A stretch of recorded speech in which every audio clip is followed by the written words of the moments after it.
আসসালামু আলাইকুম প্রিয় দর্শক, welcome back to my channel শাকের অ্যান্ড রানুস রান্না বান্না। কেমন আছেন সবাই? আশা করি সকলেই ভালো আছেন। আজকে চলে আসছি আপনাদের সামনে নতুন আরেকটি রেসিপি নিয়ে। আজকের রেসিপি হচ্ছে নরম তুলতুলে ফুলকো ফুলকো চিতই পিঠা। আজকের এই ফুলকো ফুলকো চিতই পিঠা আমি তৈরি করেছি আতপ চাউল দিয়ে। আপনাদেরকে আমি একদম সহজভাবে দেখিয়ে দেব কিভাবে এই পিঠা তৈরি করতে হয়। আমার ভিডিওটি ভালোভাবে একবার দেখলে আপনাদের পিঠা একদম পারফেক্ট হবে। অনেকের পিঠা ফুলে না, আবার ভিতরে কাঁচা থাকে বা শক্ত হয়ে যায়। আমার ভিডিওটি ফলো করলে আপনাদের পিঠা হবে একদম পারফেক্ট। নিচের সাইডটা হবে ক্রিস্পি ক্রিস্পি আর উপরের সাইডটা হবে সফট। তাহলে চলুন ঝটপট দেখিয়ে দিচ্ছি এর প্রস্তুত প্রণালী।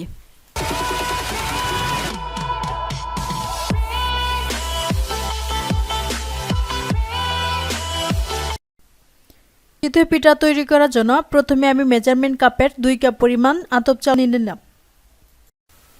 অনেকে আতপ চাউল চেনে না। আতপ চাউল হচ্ছে সেই চাল যে চাউলটা সিদ্ধ করা হয়নি। আতপ চাল মোটা হতে পারে, আবার চিকনও হতে পারে। পোলাওর চাউলই হচ্ছে আতপ চাউল। আপনারা চাইলে পোলাওর চাউলও নিতে পারেন। আমি এখানে আমাদের চাষের মোটা চাউল আতপ চাউল নিয়ে নিছি।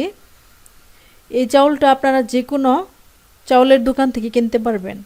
অন্যান্য চাউলের তুলনায় এই চাউলের দাম অনেক কম। চাউলটা আমি 1.5 থেকে 2 ঘন্টা সময় ভিজিয়ে রাখবো। ফিরে আসলাম 2 ঘন্টা পর। আমি চাউলটাকে ভালোভাবে ধুয়ে নিয়েছি। এখন আমি একটি ব্লেন্ডার মেশিনের সাহায্যে ভালোভাবে ব্লেন্ড করে নিব।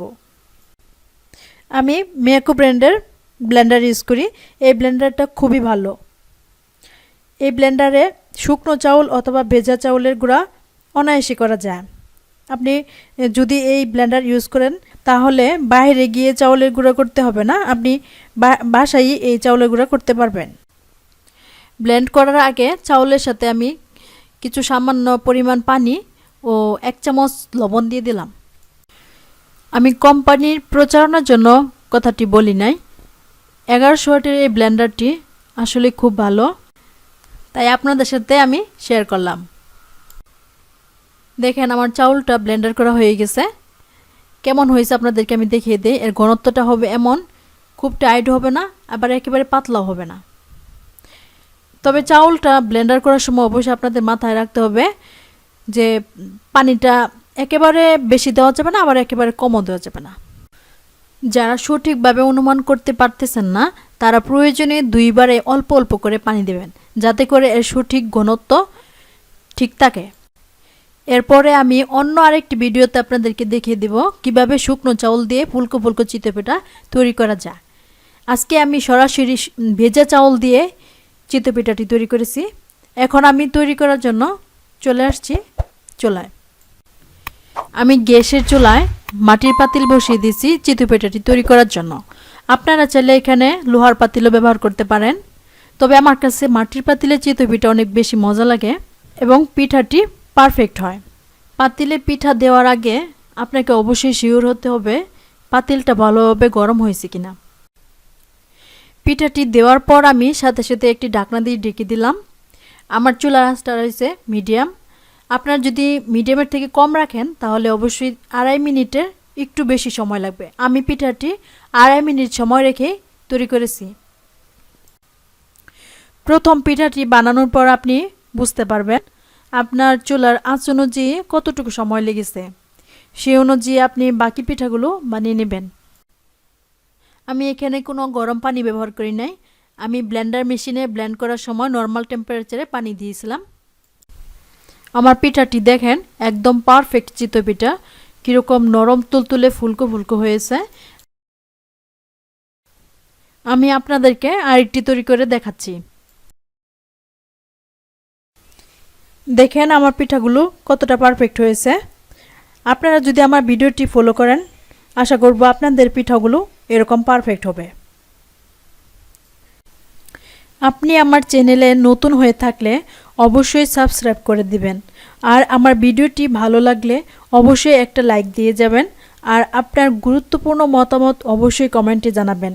আপনাদের এক একটা কমেন্ট আমার কাছে খুবই গুরুত্বপূর্ণ। দেখেন আমার পিঠাটা কত পারফেক্ট হয়েছে, কীরকম সফট। উপরের সাইডটা একেবারে সফট, নরম তুলতুলে ফুলকো ফুলকো, আর নিচের সাইডটা হচ্ছে একদম ক্রিস্পি ক্রিস্পি। আপনাদেরকে একটি পিঠা ভালোভাবে দেখিয়ে দিচ্ছি, আমি নিচের সাইডটাও দেখিয়ে দিচ্ছি। নিচের সাইডটা এরকম ক্রিস্পি ক্রিস্পি হবে, আর উপরের সাইডটা এরকম নরম তুলতুলে হবে।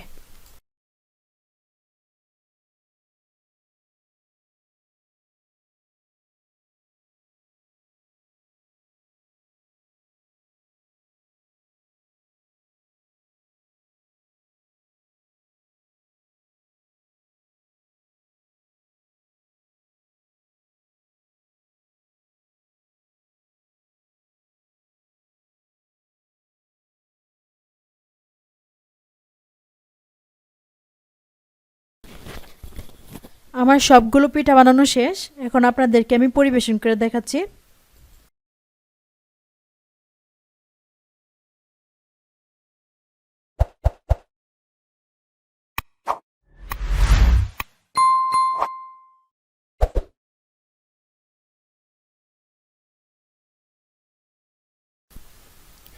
দেখেন আমার 2 কাপ চাউলে কতগুলো পিঠা হয়েছে। আজ এই পর্যন্তই, দেখা হবে নতুন আরেকটি ভিডিওতে। সেজন্য এখনই চ্যানেলটি সাবস্ক্রাইব করে দিন। সকলের সুস্বাস্থ্য কামনা করে বিদায় নিচ্ছি। আল্লাহ হাফেজ।